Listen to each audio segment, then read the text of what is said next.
बनावट और इसका शेप देख के ऐसा लग रहा है कि पुराने समय में किसी व्यक्ति ने जिम कॉर्बेट साहब का स्टैचू बनाने की कोशिश की होगी।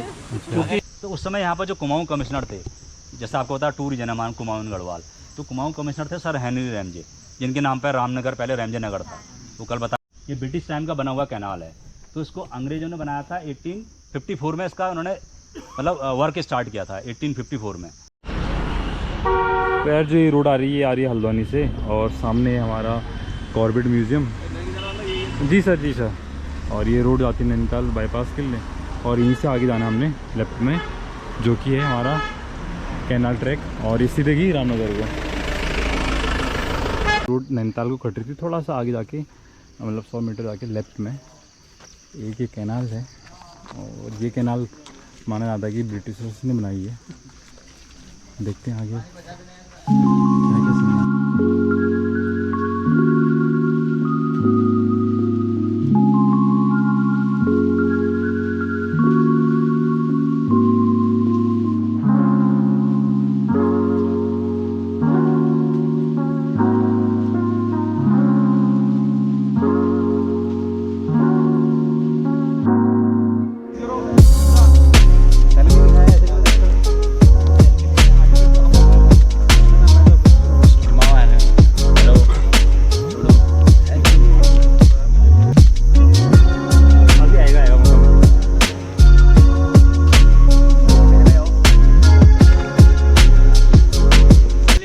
ये ब्रिटिश टाइम का बना हुआ कैनाल है।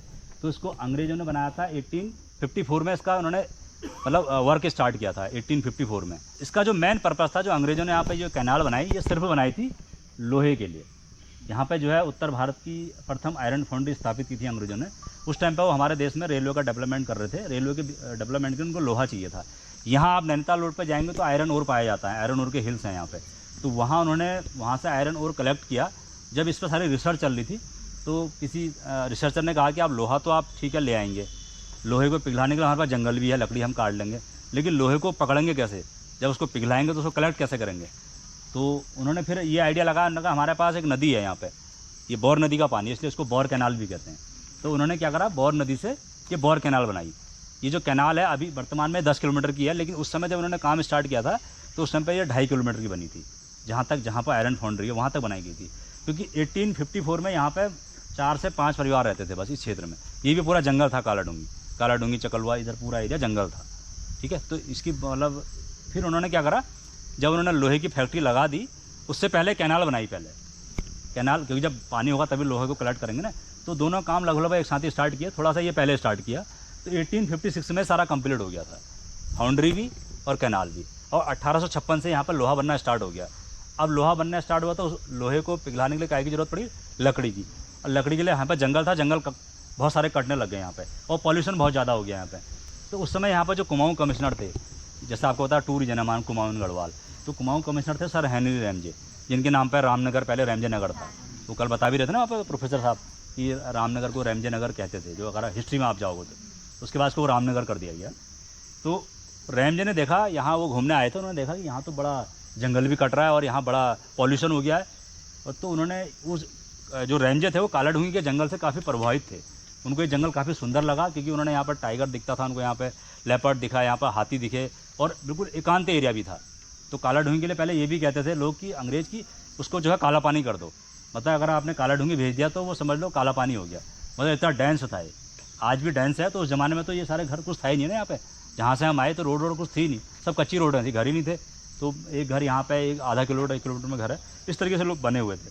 तो उन्होंने क्या करा, उन्होंने इसको फाउंड्री को बंद करने के निर्देश दिए ब्रिटिश गवर्नमेंट को। उन्होंने कहा इसको बंद करो।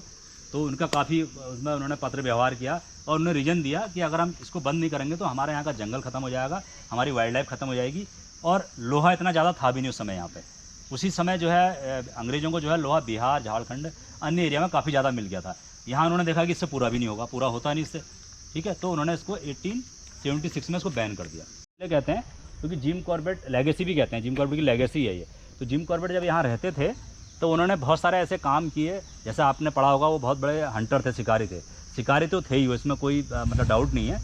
और उस ज़माने में क्या था ना, ब्रिटिश टाइम पर शिकार करना गलत नहीं माना जाता था, वो एक वीरता का प्रतीक था। आप जितना अच्छा हंटर होंगे, आपको आपकी सामाजिक पहचान उतनी अच्छी होगी।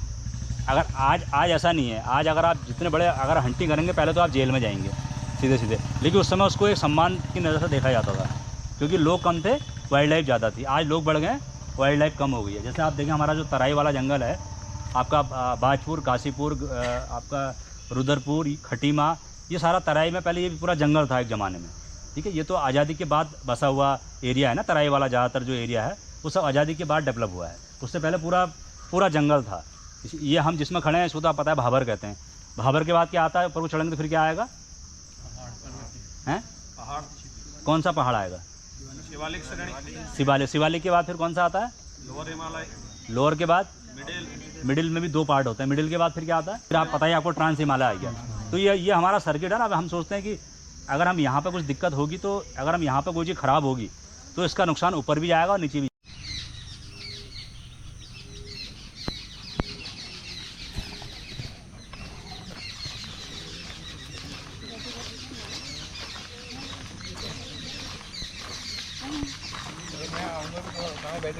घर पे ठीक है।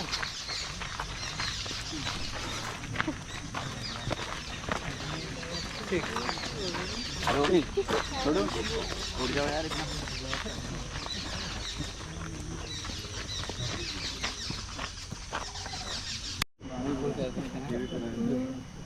कह सकते हैं ना पेड़ की पुरानी विरासत है। पेड़ से तो हमारा नेचुरल विरासत है ना, तो हेरिटेज, ये भी हमारा हेरिटेज में ही आता है। तो बहुत सारे टूरिस्ट पूछते हैं कि इस पेड़ का नाम बताओ। इस पेड़ का नाम कौन कौन जानता है? हिंदी में। हाँ हिंदी में जाना, तो हिंदी में ही पूछ रहा हूँ मैं अभी। बॉटनिकल नेम तो बहुत कम टूरिस्ट पूछते हैं, जो पढ़ रहा होता है रिसर्च वही पूछेगा बॉटनिकल नेम। उसका यूज़ क्या है, स्थानीय लोग लोकल के बारे में ज़्यादा जानते हैं। इसका लोकल में क्या उपयोग है, लोकल में क्या कहते हैं, ये इंपॉर्टेंट है। अच्छा, हल्दू से कोई किसी जगह का नाम पड़ा है? हल्दू से हल्द्वानी, हल्दू चौड़ भी है, और हल्दुआ है, हल्दू पोखरा है, बहुत सारे हैं। वो सारे इसी पेड़ की वजह से है। तो सारी कहानी जो हल्द्वानी जो शहर है ना, वो पूरा हल्दू का फॉरेस्ट था किसी ज़माने में। सब काट के हमने वो शहर बना दिया, ठीक है नहीं। आप वो हल्द्वानी इसीलिए कहते हैं, और हल्दू इसलिए भी कहते हैं हल्का। इसको अगर आप ऐसे करोगे इसमें हल्का येलो कलर भी दिखता है। आप ठीक देखो, हल्का इसमें जो शेड आता है वो पीले का आता है, नहीं आता है। तो इसलिए भी हल्दू कहते हैं, हल्दी से भी कनेक्ट है ये। और हल्दू के पेड़ जो है दिखने में बहुत भयंकर है, लेकिन इसकी लकड़ी बड़ी, ये जो वुड है ना बहुत सॉफ्ट होती है। इसका जो है लकड़ी की पेटियाँ बनती हैं, माचिस तिलियाँ बनती हैं, ऐसा बताते हैं लोग, खिलौने बनते हैं। हाँ, तो सॉफ्ट लकड़ी मानी जाती है। इसमें जो बीज आते हैं इसको पक्षी खाते हैं, ठीक है। तो बड़े पेड़ हमारे लिए बहुत ज़रूरी है पक्षियों के लिए।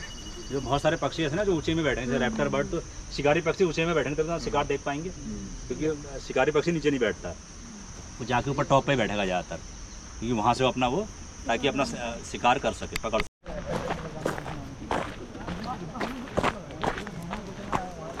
इधर तुमने दीवार बनाई है, इधर जो है रॉक को ही बेस माना है। अभी देखो कितनी रिसर्च की होगी, आज भी रॉक वैसी की वैसी है। इसमें बहुत सारे पेड़ भी जमे हुए हैं। तो उन्होंने जो कैनाल बनाई है बड़ी सेफ्टी से बनाई है, और इसके नीचे भी रॉक है, देखिए आधे से कैनाल उठा है, और ये पूरा अंडरग्राउंड है यहाँ से, देख रहे हैं ना। और उन्होंने जो है वाइल्ड लाइफ का विशेष ध्यान रखा है, जंगली जानवरों का। अभी हम लोग डेवलपमेंट करते तो हम क्या करते हैं, बहुत चौड़ा कर देते हैं, जंगल काट देते हैं। उन्होंने पेड़ों को ही बचाया है और अपना काम भी किया है। और वाइल्ड लाइफ को बताया कभी भी कोई जानवर नहीं घुसता है इसमें। आज तक कोई जानवर नहीं गिरा इसमें कभी हैं। हाँ, इसमें नहाते भी हैं, जैसे हम मतलब हम तो नहीं, हम बचपन में नहाते, अब तो नहीं नहाते हैं, पहले नहाते थे स्कूल टाइम पे। हाँ, ये नहाने का है, नहा सकते हैं। यहाँ तक आ जाता है, यहाँ तक। हाँ, जंप कर देते हैं यहाँ मैंने पानी किया बहुत है। नीचे से ऊपर को आ रहा है यहाँ पे। मतलब स्कूल टाइम पर आपने किया।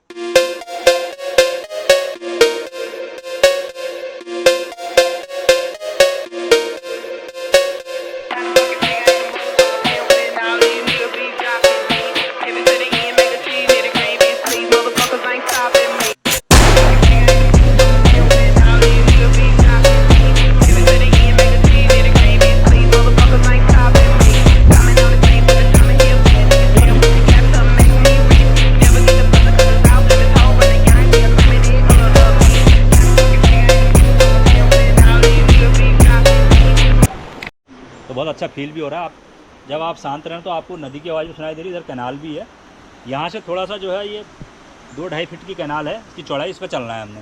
इधर कैनाल है, इधर जो है ये नदी है, तो थोड़ा सा भी ध्यान इधर उधर हुआ तो हो सकता है कि आप गिर सकते हैं। और गिरेंगे तो उसमें दिखेंगे भी नहीं, पानी गंदा हो रहा है, हम कहाँ से पकड़ेंगे आपको। तो इसलिए सेफ्टी पहले है, सुरक्षा पहले है, क्योंकि सुरक्षित रहोगे तभी हम लोग इस कार्यक्रम को चला पाएंगे।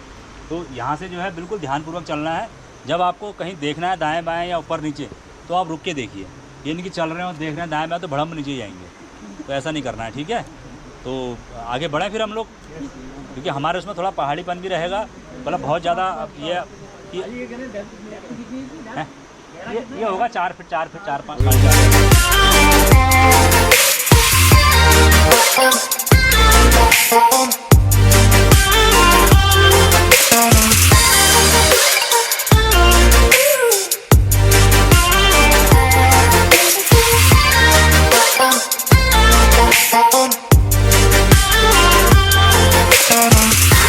ये यहाँ पर आयरन का एक जाल बना हुआ है।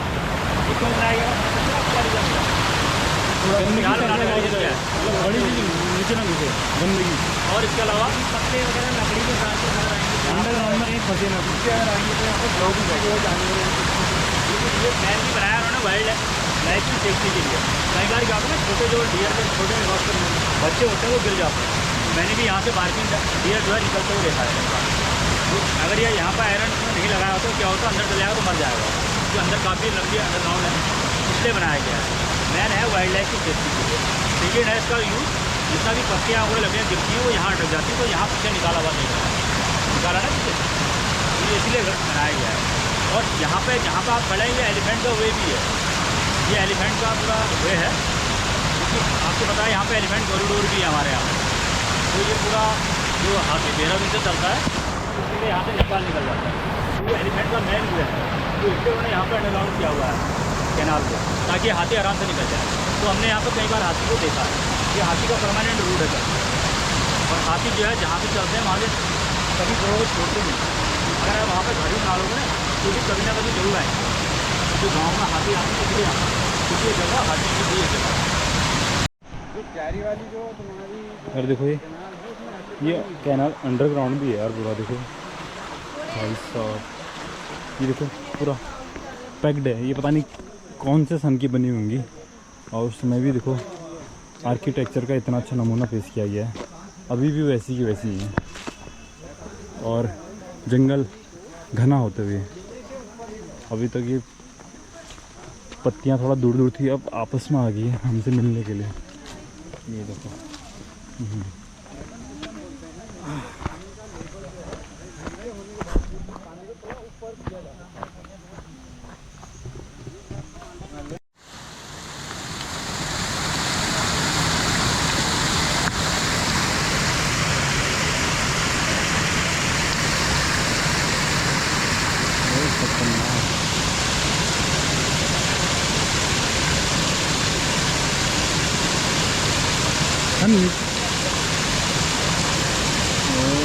भाई साहब,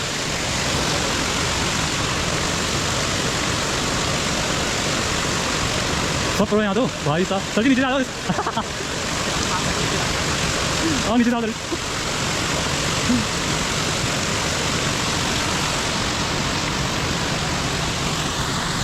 बहुत ऊपर जाना है।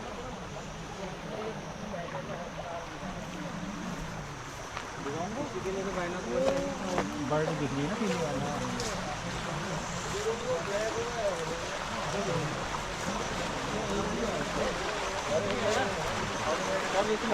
अरे इन्होंने देखा नहीं इसमें